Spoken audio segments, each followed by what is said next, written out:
Oui, je sais que la date limite était hier. Écoutez, je ne peux pas. Allô? Sig. Encore un appel coupé. C'est Internet? Il jette un coup d'œil à la photo de famille sur son bureau, montrant sa femme et ses 2 enfants souriants, tous rivés à divers appareils. Qu'est-ce que je ne donnerais pas pour une vraie connexion en ce moment? Son téléphone sonne, cette fois avec sa femme affolée à l'autre bout du fil. Gazi, Internet. Il n'y en a plus. Toute la ville. Coupée. Qu'est-ce qu'on fait? Eh bien, je suppose qu'on va enfin devoir se parler. Il raccroche en riant, puis se fige lorsque la gravité de la situation le frappe.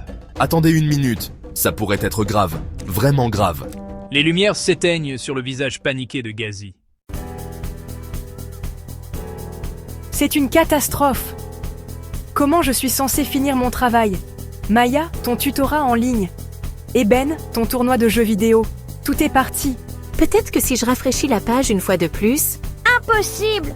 Ça ne peut pas arriver! J'étais sur le point de vaincre le boss final! Gazi fait irruption par la porte, sa serviette à la main. Allez, l'équipe, pas de panique. On gère ça, pas vrai? Silence. Maya et Ben échangent des regards anxieux. Papa, comment peux-tu être si calme? Toute notre vie est en ligne. Ouais! C'est pire que d'être à court de goûter! C'est l'apocalypse numérique! Gazi prend une grande inspiration, une lueur malicieuse dans les yeux. Eh bien, les enfants, il semble qu'il soit temps pour une petite détox digitale. Il frappe dans ses mains, un sourire plein d'espoir se répandant sur son visage. Gazi disparaît dans un coin poussiéreux et oublié de la maison, réapparaissant avec un sourire triomphant et une pile de livres. C'est quoi ça, papa? Des reliques antiques? Ils ont l'air poussiéreux. Gazi souffle une couche de poussière, révélant un livre usé relié en cuir. Ceci, mes chers enfants, est un livre. Et ceux-ci sont remplis d'histoire, d'aventure et de savoir. Il remet un livre à chacun d'eux. Maya ouvre le sien avec précaution, comme s'il pouvait la mordre. Ça sent le vieux. Attends, tu veux dire qu'il faut lire tous ces mots? Il n'y a pas une application pour ça? Gazi rit doucement en secouant la tête. Pas d'application, pas d'écran, pas de téléchargement requis, juste vous, votre imagination et le pouvoir des mots. Il s'assoit et ouvre son propre livre avec un soupir de satisfaction. Alors, qui est partant pour une bonne vieille séance de lecture? Les enfants échangent des regards sceptiques, mais la curiosité brille dans leurs yeux. Bon, c'était en fait plutôt amusant. Ouais, je n'ai pas ri autant depuis des lustres! Vous voyez, qui a besoin d'Internet quand on a la famille, l'imagination et un bon vieux puzzle?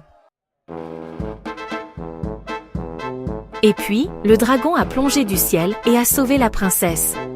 Mais il s'avère que la princesse n'avait pas besoin d'être sauvée. C'était une guerrière féroce qui pouvait se débrouiller toute seule. Sans blague, c'est génial! Je parie qu'elle pourrait vaincre toute une armée avec juste son petit doigt! Papa, regarde! Ce nuage ressemble à une licorne géante, sur un skateboard. Et regarde cet écureuil! Je parie qu'il cache une réserve secrète de noix!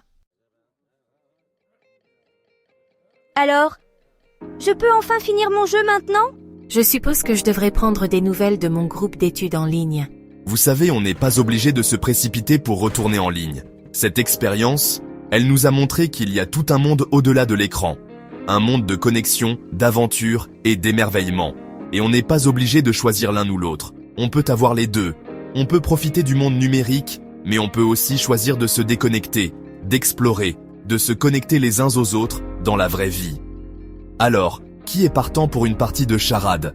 Le gagnant choisit le prochain livre qu'on lit.